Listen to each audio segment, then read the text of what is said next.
కారణం మీ జాతి కోసం కొట్లాడుతున్నాడు, మీ టికెట్ల కోసం కొట్లాడుతున్నాడు, మీ పార్టీలో లేకున్నా కూడా మీ పార్టీలో జరిగిన అన్యాయం గురించి ప్రశ్నిస్తున్నారు. ఎట్లా మీ పార్టీ దీని విషయంలో చెప్తా, అది ఎట్లా అన్న జనాలు అర్థం చేసుకొని. ఒక ఎంఆర్పిఎస్ అధ్యక్షుడుగా 30 ఏళ్ళు అనుభవంతో ఉద్యమకారుడిగా మీరు ఏ పార్టీకి సంబంధాలు లేకుండా మీరు ఒక కేవలం ఎంఆర్పిఎస్ అధ్యక్షుడిగా అన్ని పార్టీలకు ఆదేశాలు ఇస్తూ ఒక మా కులానికి మా జాతికి ఇవ్వకపోతే కబాడ్దారని చెప్తే మేము కూడా అన్నాను ఇట్లా చేతులు ఎత్తి మొక్కటని నేను కూడా మొక్కుతా. కానీ నువ్వు కాషాయ కండం వేసుకొని కాషాయ కండవ కప్పుకొని మన ధర్మశాస్త్రం ఎత్తుకొని కాంగ్రెస్ పార్టీ మేము రాజ్యాంగాన్ని ఎత్తుకున్నాం, భారత రాజ్యాంగాన్ని ఎత్తుకున్నాం, మేము అంబేద్కర్ని ఎత్తుకున్నాము. మా పార్టీ గురించి మాట్లాడే అర్హత మీకు ఎక్కడిది? మీరు ఆలోచించండి. ఇప్పుడు అయినా ఏ పార్టీకి సంబంధాలు లేకుండా ఆయన ఇండివిజువల్గా ఉండి అన్ని పార్టీలకు ఆదేశించి మాదిగ జాతి సోదరులకు టికెట్లు ఇవ్వాలా ఆర్ మాదిగ జాతి బిడ్డలు కూడా మాదిగలకు ఓటేయాలంటే అది కరెక్ట్ సందేశం పోతుంది. కానీ సార్ మోహన్ గారు నిజంగా సరే మీరు అన్నట్టుగా మందకృష్ణ కాషాయానికి ఓటేయండి అన్నాడు, అది పక్కన పెడదాం. కానీ మోత్కుపల్లి కాంగ్రెస్ పార్టీలో సీనియర్ నాయకులు 30 ఏళ్ల రాజకీయ అనుభవం గల వ్యక్తి, మాజీ మంత్రి. సో అటువంటి వ్యక్తి దీక్షలు చేసిన హాస్పిటల్ పాలైనా కూడా మీ హైకమాండ్ కావచ్చు, మంత్రులు కావచ్చు, ఎమ్మెల్యేలు కావచ్చు, ఏ మాదిగ జాతి బిడ్డ కూడా ఆయన పలకరించిన పాపనబోలే. దీనికి కారణం ఏంటి? సీనియర్ దేంట్లో అన్నా సీనియర్ దేనికి? టీడీపీ పార్టీలో సీనియర్, కాంగ్రెస్ పార్టీలో సీనియర్ అండ్ వైసీపీతో సీనియర్ ఉండొచ్చు, కానీ పార్టీలో సబ్ జూనియర్. మొన్న ఎలక్షన్ తర్వాత కదా ఆయన వచ్చింది. ఎట్లా సీనియర్ అయిండు అన్న? ఆయన స్వార్థం అన్న 30 సంవత్సరాలుగా ఆయన రాజకీయంలో ఉన్నాడన్న. రాజకీయంలో ఆయన నియోజకవర్గం పోయి అడుగుదామన్నా. ఇప్పుడు ఆయనకు టికెట్ రాలేదు కాబట్టి ఇవాళ మాదిగ జాతికి అవసరం ఉంది, డప్పులు వేసుకొని రండి. మరి మీకు టికెట్ వచ్చి నువ్వు మంత్రి చేసినావు, ఎమ్మెల్యే చేసినావు, ఆ రోజు నా జాతి బిడ్డని ఇంటి ముందుకొస్తే కనీసం మంచినీళ్ళు కూడా ఇవ్వలే కదా? ఆ రోజు జాతి బిడ్డ గుర్తు రాలేదా? ఆ రోజు జాతి మీకు కనబడలేదా? మీకెప్పుడు ఇబ్బంది ఉన్నా, మీకెప్పుడు బాధలున్నా అప్పుడు జాతి గుర్తుకొస్తుంది. మీకు ఇంకో విషయం చెప్తున్నా, వీళ్ళ మాటలేని మందకృష్ణ మాదిగ మాటలేని నా జాతి యువత చాలామంది కేసుల మీద కేసులు, రైళ్లు తలగబెట్టి, బస్సులు తలగబెట్టి, గాంధీ భవన్ మీద దీని మీద కూడా అటాక్ చేసి, సోనియా గాంధీ వచ్చినప్పుడు ఆడపిల్లలను కిరసనాలు పోసుకొని ఈ రకంగా వేల కేసులు చేసుకున్నారు. కోర్టులు కేసులేమో మా జాతి మందకృష్ణ మాదిగ ఎంఆర్పిఎస్లో పనిచేసినటువంటి మా జాతి బిడ్డలకు, కేసులు మాకు, సూట్ కేసులు మందకృష్ణకు. కేసులు సామాన్యుడికి, సూట్ కేసులు మందకృష్ణకు. కేసులు సామాన్యులకు, పదవులు మన ఈ ఎంపీ నరసింహలకు. పదవి ఉన్నప్పుడు జాతి గుర్తురాదనా? మీరు బాగా గమనించండి. పదవులు ఉన్నప్పుడు ఎవరికి గుర్తురారు.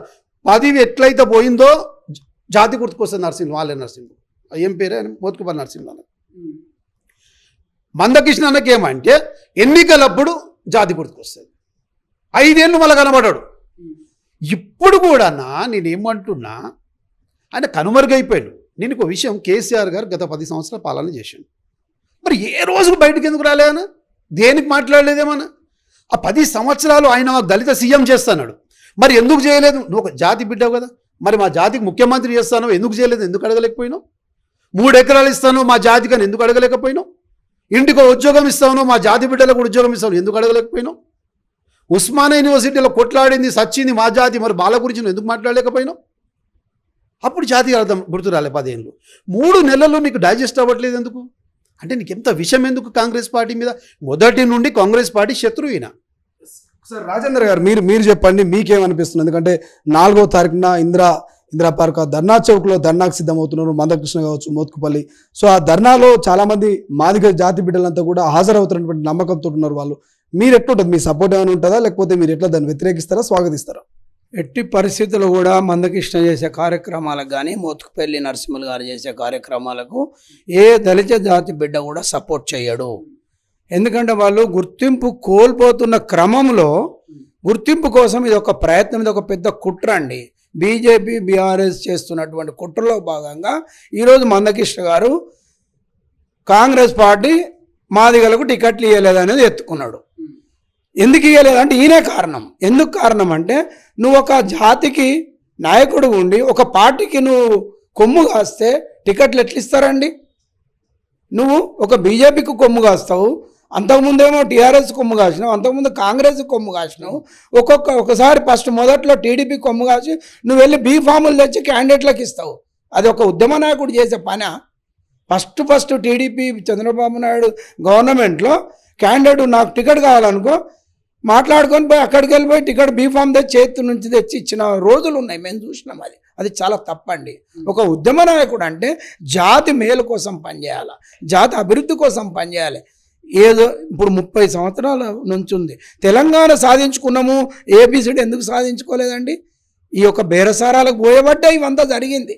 ఒక నిక్రంగా ఉండి నువ్వు ఖచ్చితంగా అదే ఎజెండా మీద ఉంటే డెఫినెట్గా సాధించుకునే వాళ్ళం. దాన్ని ఎప్పటికప్పుడు డైవర్ట్ చేస్తూ ఎప్పటికప్పుడు దాన్ని తప్పుదోవ పట్టిస్తూ మందకృష్ణ గారు టోటల్గా మాదిగలను తప్పుదోవ పట్టించాడండి. ఏ మాదిగ జాతి బిడ్డ ఈరోజు డెవలప్ కాలేదంటే ఆయనే కారణం. ఎందుకంటే గత 10 సంవత్సరాలు మీరు చూసుకోండి సార్, 10 సంవత్సరాలలో కేసీఆర్ గారు మాదిగలను పచ్చిగా మోసం చేశాడు. మాదిగకు మంత్రి పదవి వేయలేదు, డిప్యూటీ సీఎం ఇచ్చి రాజా గారిని తీసేశాడు. నువ్వు ఎన్నడన్నా వెళ్ళి ధర్నా చేసావా? మరి ధర్నా చౌక్ దగ్గర ఎక్కడన్నా వెళ్ళి ఇంద్రపర దగ్గర ధర్నా చేసావా? మళ్ళీ ఎందుకు మరి ఆల్టర్నేటివ్గా ఆయన తప్పు చేశాడు, ఇంకొక మాదిగకి ఎందుకు వెళ్ళా ముఖ్యమంత్రి డిప్యూటీ సీఎం అని నువ్వు అడిగావా?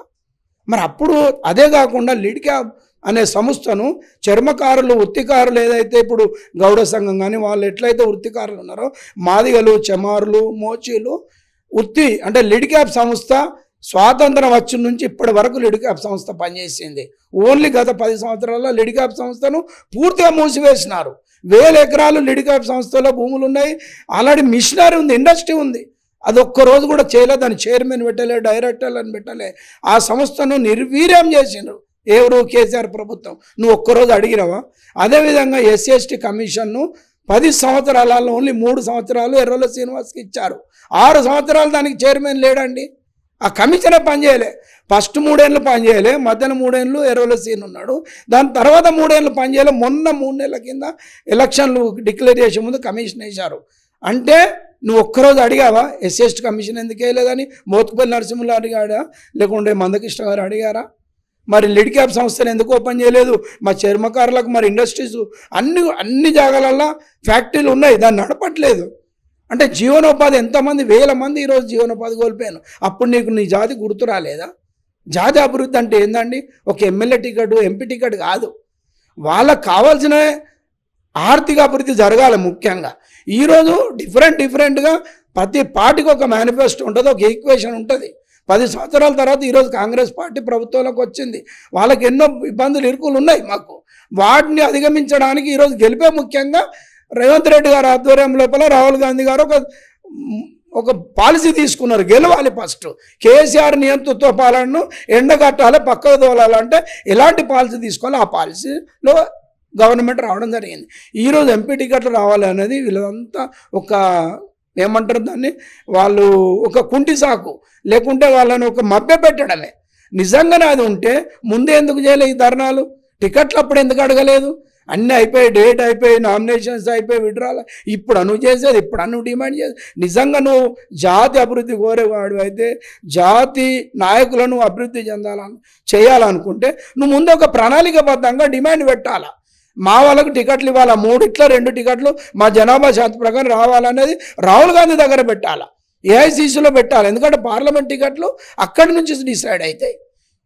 సో కాబట్టి ఇవన్నీ కూడా కుంటి సాకులు, వాళ్ళ ఒక తప్పుదో పట్టించే విధానము.